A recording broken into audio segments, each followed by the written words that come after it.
बिस्मिल्लाहिर्रहमानिर्रहीम। अस्सलामुअलैकुम स्टूडेंट्स।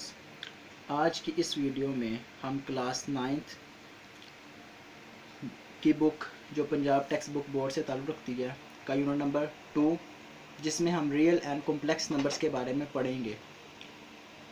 अगर आप यूनिट के नेम की तरफ गौर करें तो रियल एंड कॉम्प्लेक्स नंबर्स, तो हमें पहले पता होना चाहिए कि रियल एंड कॉम्प्लेक्स नंबर्स क्या होते हैं। तो पहले मैं आपको बताऊंगा कि रियल नंबर्स क्या होते हैं, फिर कॉम्प्लेक्स नंबर अगली वीडियो में आपको मैं बताऊंगा। स्टूडेंट्स, वीडियो को लास्ट तक देखिएगा, तभी आप कुछ इन्फॉर्मेशन हासिल कर सकेंगे और कुछ सीख सकेंगे। रियल नंबर को जानने से पहले हमें कुछ पुरानी चीज़ों को पता होना चाहिए कि नेचुरल नंबर्स क्या होते हैं। ज़ाहिर बात है, जब दुनिया बनी उसके बाद तहकीकात शुरू हुई तो उस वक्त भी तो कोई ना कोई काउंट होगी।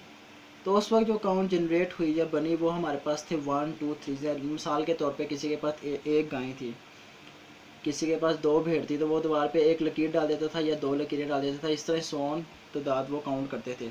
तो ये है, इन्हें कहते हैं कुदरती तादाद उर्दू में, जो हमें कुदरत ने दिए 1 2 3 एंड सोन। इन्हें हम काउंटिंग नंबर भी कहते हैं, जो किसी भी चीज़ को काउंट करने के काम आते हैं।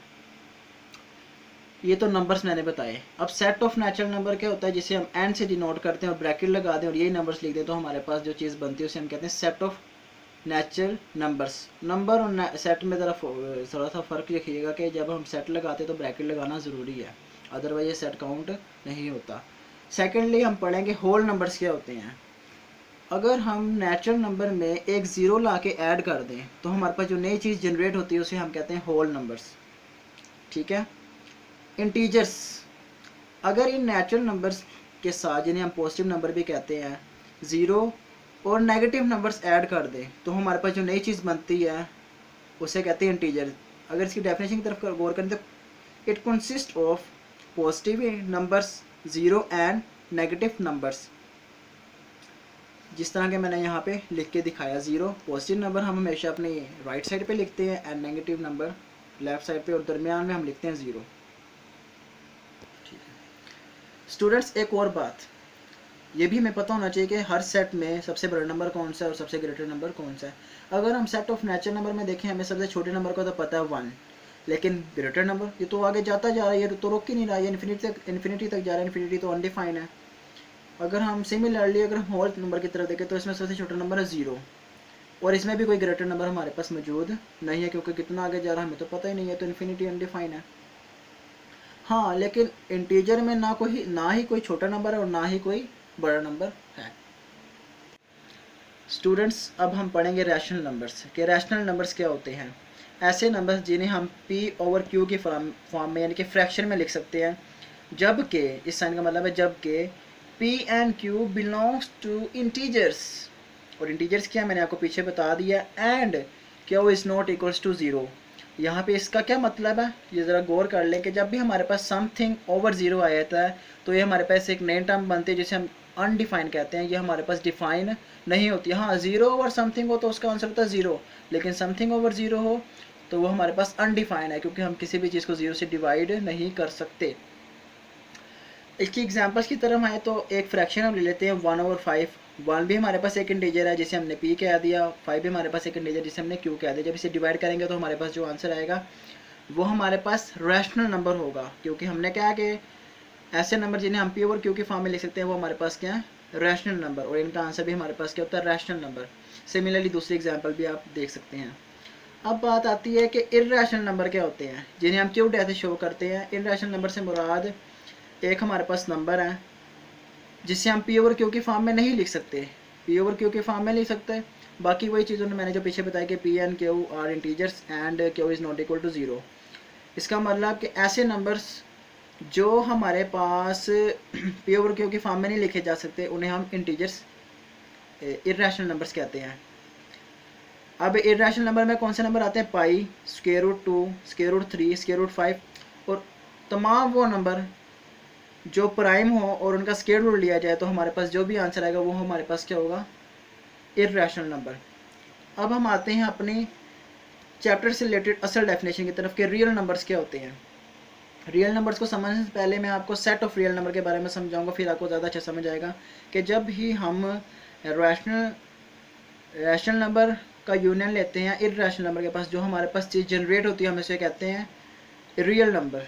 सेट ऑफ रियल नंबर, जिसे हम डबल लाइन लगा के आर के साथ लिखते हैं।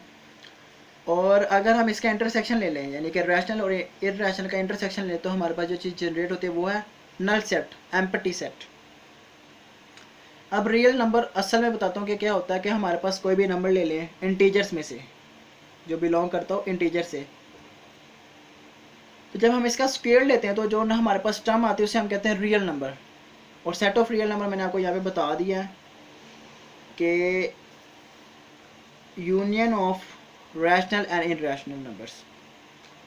अब आपको थोड़ी और इन्फॉर्मेशन देता हूँ कि अगर ये स्ट्रक्चर की तरफ अगर आप गौर करें तो सबसे, अगर हम सेट ऑफ नंबर्स में बात करें तो जो सबसे छोटा सेट है वो हमारे पास है नेचुरल नंबर, और सबसे बड़ा सेट है वो हमारे पास है रियल नंबर अभी तक। इसके बाद एक और नंबर है कॉम्प्लेक्स नंबर, वो अगली वीडियो में आपको बताऊंगा, तो उसमें डिटेल बता दूंगा कि वो क्या है। सबसे बड़ा सेट, सबसे छोटा सेट जो हमारे पास है वो नेचुरल नंबर्स का, और जो सबसे बड़ा सेट है नंबर्स का वो हमारे पास है रियल नंबर अभी तक।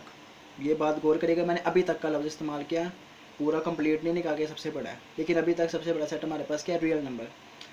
अब इस दरमियान में भी तो नंबर्स आ रहे हैं, तो हम इस तरह कह सकते हैं कि n is a subset of whole number is a subset of integers is a subset of rational, and rational number are the subset of real numbers. यानी कि पहला दूसरे में कंटेन करता है, ये दोनों तीसरे में कंटेन करते हैं, ये तीनों चौथे में कंटेन करते हैं, और ये सारे के सारे किस में कंटेन करते हैं, रियल नंबर्स में। स्टूडेंट्स, अब तक मैंने आपको रियल नंबर्स के बारे में जो डिटेल बतानी थी बता दी। आपने इसको अच्छे तरीके से देखना है और अपने जो क्वेश्चन हैं वो कमेंट्स में मुझे बताने हैं, ताकि मैं उनका आपको बर वक्त जवाब दे सकूं।